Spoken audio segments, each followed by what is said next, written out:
क्या हुआ है जो इंसानों को टोपी और तिलक के आधार पर छांटा जा रहा है?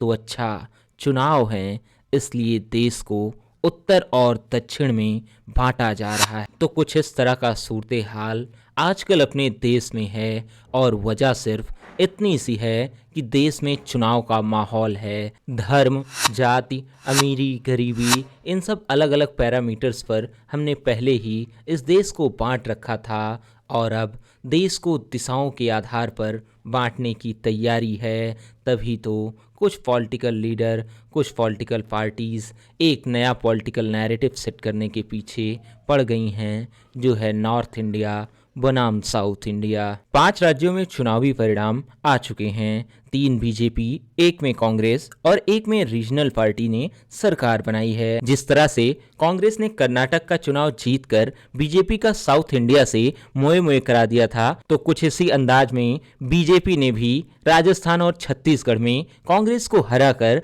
लगभग नॉर्थ इंडिया से कांग्रेस का मोए मोए करा दिया।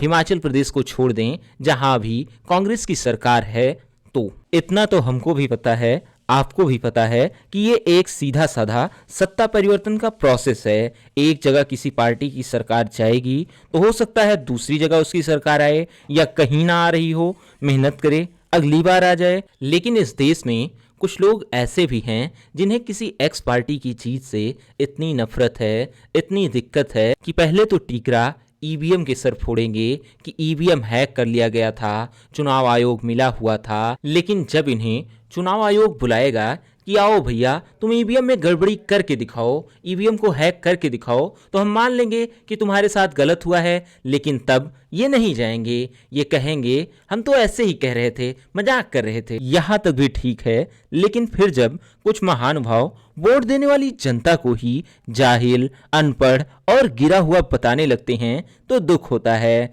जैसे कि ये महानुभाव, इनका नाम है सेंथिल कुमार। ये इंडिया गठबंधन में शामिल डीएमके के सांसद हैं। इन्होंने संसद में कहा, इस देश के लोगों को सोचना चाहिए कि बीजेपी की ताकत सिर्फ इतनी ही है कि मुख्य तौर पर हिंदी बेल्ट, जिसे हम गौमूत्र राज्य कहते हैं, ये वहीं जीत सकते हैं। ऐसा स्टेटमेंट था सेंथिल कुमार का संसद में। तो इन महानुभाव चचा जी से ये पूछना चाहिए कि ओ चचा चचा चचा सुनो, पहले ये बताओ कि तुम सचवाना किसे चाहते हो? इस देश में 60 से 70% आबादी तो हिंदी बेल्ट वालों की है और आपको लगता है कि उनमें सोचने और समझने की क्षमता दोनों नहीं है, तो वो सोचेंगे कैसे?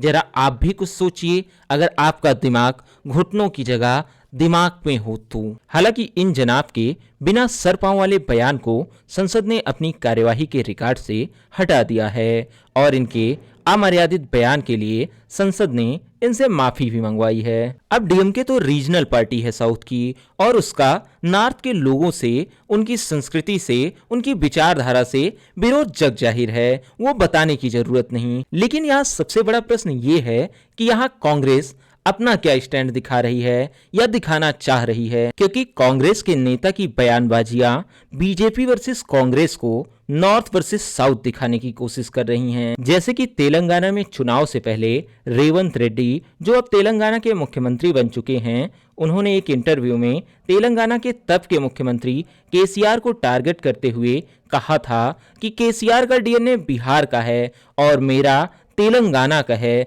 इसलिए रेवंत रेड्डी का कहना था कि उनका डीएनए केसीआर के डीएनए से बेहतर है। उनके इस स्टेटमेंट को उत्तर भारतीयों के अपमान के रूप में देखा गया।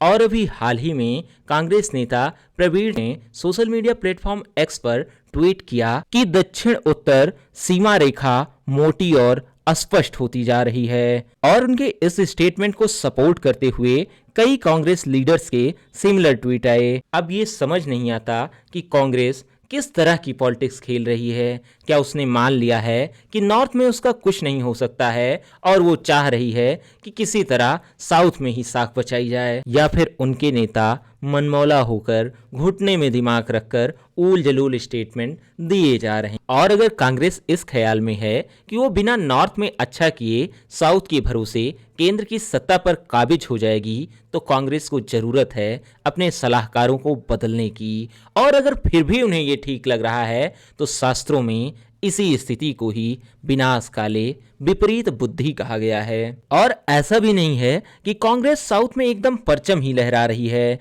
वहां बोलबाला रीजनल पार्टीज का है। अब साउथ के 5 राज्य आंध्र प्रदेश, केरला, तमिलनाडु, कर्नाटका और तेलंगाना को मिलाकर देखें तो कुल मिलाकर लोकसभा की 129 सीटें हैं, जिसमें से 29 बीजेपी के पास हैं और सिर्फ 26 कांग्रेस के पास हैं। बाकी सब रीजनल पार्टीज के पास हैं। और उत्तर भारत में तो कहने ही क्या, बीजेपी ने इनका पूरी तरह से सुपड़ा ही साफ किया हुआ है। तो ये जो बता रहे हैं कि नॉर्थ और साउथ की खाई गहरा रही है, तो इस हिसाब से गिरना तो दोनों खाइयों में इन्हीं को है। तो अब बात कर लेते हैं कुछ सो कॉल्ड इंटेलेक्चुअल्स का, जिनका मानना है कि नॉर्थ इंडियन कम पढ़े लिखे हैं, सिर्फ धर्म के आधार पर वोट करते हैं, इसीलिए वहां बीजेपी जीतती है। और साउथ इंडिया में लोग पढ़े लिखे हैं, इसलिए वहां बीजेपी नहीं जीतती। और यही कारण है कि साउथ इंडिया नॉर्थ इंडिया के कंपैरिजन में ज्यादा रिच और डेवलप है। तो सबसे पहली बात तो ये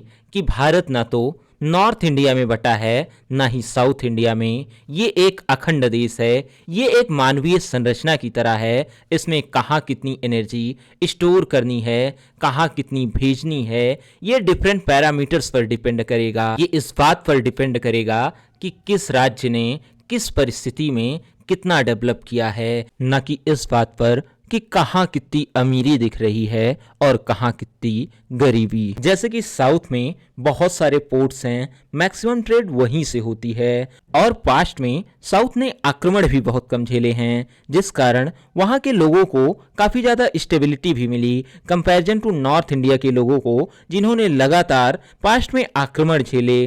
तो इस आधार पर, इस बेसिस पर साउथ इंडिया को नॉर्थ इंडिया से कंपैरिजन करना, उनके डेवलपमेंट को आधार बनाकर नॉर्थ इंडियन को टारगेट करना कितना सही है, उनकी संस्कृति को टारगेट करना, उनकी मेंटल एबिलिटी को टारगेट करना, सिर्फ इतने सी बेसिस पे।